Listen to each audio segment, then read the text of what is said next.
हरे कृष्णा कृष्णा कृष्णा हरे हरे, हरे राम राम राम हरे हरे। तो अभी आपको कुछ वीडियो माखन चोरी के ही मिलेंगे। तो आगे कहते, कोठे में होवे फिर तो उसी को टटोरना, मटका हो तो उसी में जा मुख को बोरना, ऊंचा हो तो कंधे पे चढ़ के न छोड़ना, पहुंचाना हाथ तो उसे मुरली से फोड़ना। क्या क्या कहूँ मैं कृष्ण कन्हैया का बालपन, ऐसा था बांसुरी के बजैया का बालपन।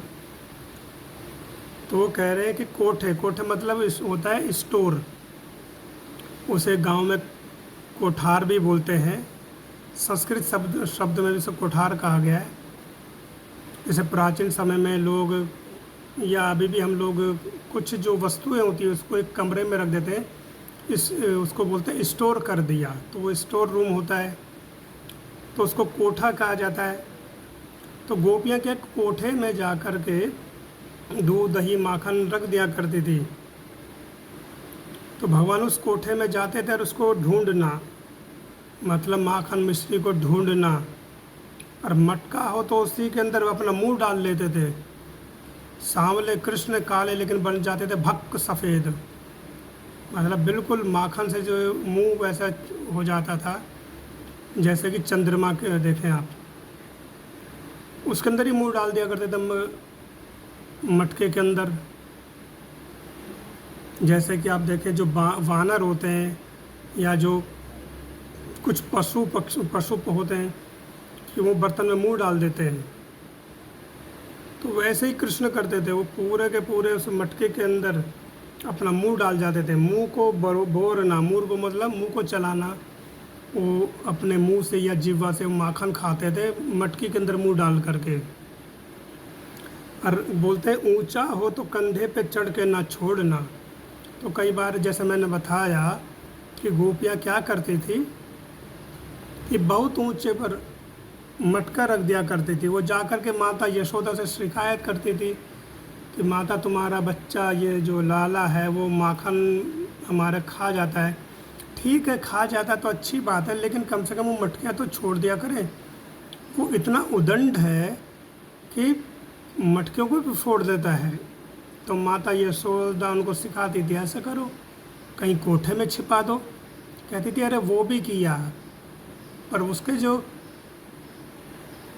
आभूषण हैं शरीर के अंदर, उनसे इतना प्रकाश निकलता है, वो कोठे में जहाँ अंधेरा होता है वहाँ भी जा कर के ढूंढ लेता है कि हमने कहाँ क्या छिपाया है। तो माता यशोदा कहती थी ऐसे ऊपर बांध दो छीके में। और भगवान गए गोपियों के यहाँ, तो एक गोपी के यहाँ देखा कि ऊपर छीके में दूध माखन मिश्री दही सब रखा है। और भगवान छोटे छोटे हैं तो वहाँ तक उनका हाथ नहीं पहुँचता था। तो क्या करते थे कि फिर मित्रों को इकट्ठा करते थे और मित्रों के ऊपर चढ़ते थे।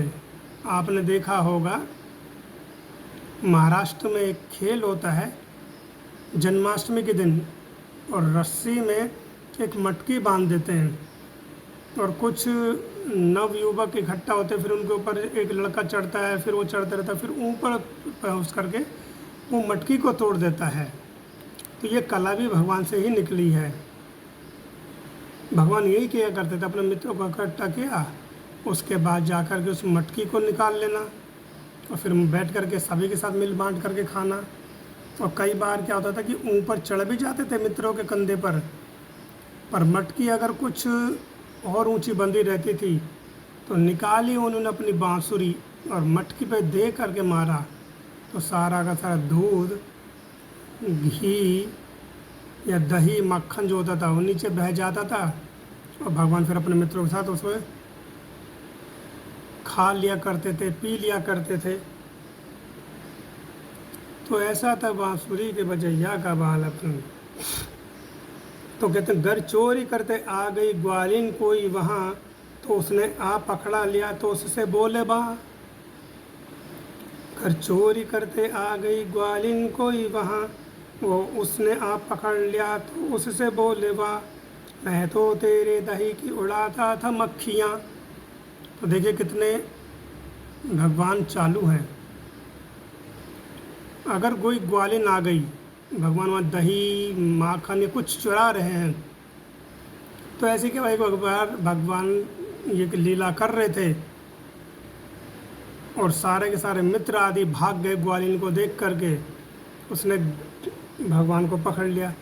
तो भगवान बोले, अरे गोपी, मेरी बाँह बड़ी दुर्बल है, तो छोड़ दे, मुझे दर्द हो रहा है।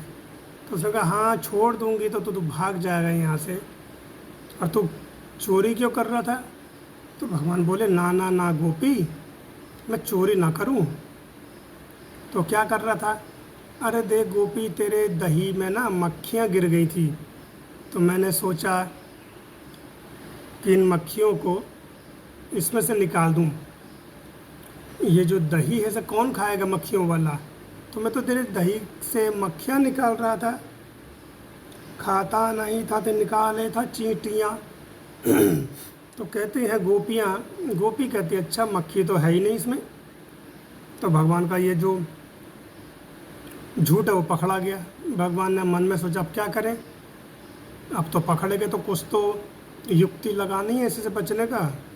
तो बोले, अच्छा अच्छा, मैं इसमें से चींटियाँ निकाल रहा था तेरे दही में से, मैं खाता नहीं था, मैं उसको निकाले था चींटियाँ। तो गोपी ने कहा, चींटियाँ कहाँ हैं, दिखा लंगर, दिखा मुझे आसपास में ये मटकी के अंदर कोई एक चींटी है। तो ये भी दूसरा झूठ भगवान का पकड़ा गया। फिर भगवान बोले, देख गोपी, मेरी माँ यशोदा ना मुझे कंगन पहना देती है, और इन कंगनों से तूने कई बार देखा होगा कि बहुत सारा प्रकाश निकलता है। तो गोपियों ने देखा था अंधेरे में जब भगवान जाते थे आभूषणों से प्रकाश निकलता था। तो गोपी बोली, हाँ हाँ लाला, बिल्कुल सही कहा तेने, प्रकाश तो निकलता है, तो क्या हो गया?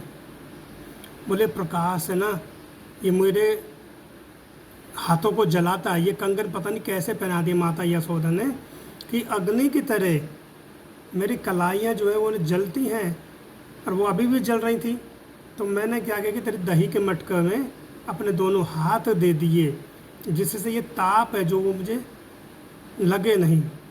कई बार हम देखते हैं कि जैसे हमारा हाथ जल जाता है अग्नि से, तो हम जल में हाथ डाल देते हैं, या कई लोग नमक रगड़ते हैं जिससे कि लगता है कि छाला नहीं पड़ेगा। तो वैसे ही भगवान करे, मेरे हाथ में दाह उत्पन्न हो रहा था, ताप उत्पन्न हो रहा था इन कंगनों से। तो मैंने दोनों के दोनों अपने हाथ इस मटकी में डाल दी जो दही तैने जमाई। तेरी दही बहुत ही अच्छी है, ऐसी दही तो पूरे ब्रज के अंदर मैंने न कभी खाई है न कभी देखी है।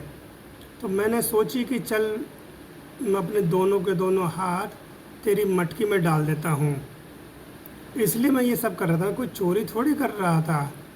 तो भगवान की इस तरह की तोतली वाणी सुन करके यश जो गोपियाँ वो भी हंसने लगती थी, मुस्कुराने लगती थी, और दूसरी तरफ मुंह कर लिया करती थी, क्योंकि वो कृष्ण को रोष दिखा रही हैं, लेकिन दूसरी तरफ मुंह करके मुस्कुराने लगती थी कि बालक है या सबका बाप है, ऐसी ऐसी बातें बोलता है। तो भगवान के ये अद्भुत लीलाओं का वर्णन है। कहता है कि मैं तेरी चींटियाँ निकाल रहा हूँ, मैं तेरा माखन नहीं खा रहा गोपी। तू अगर ऐसा सोच रही है तो क्या मेरे बाबा के यहाँ कमी है दूध की?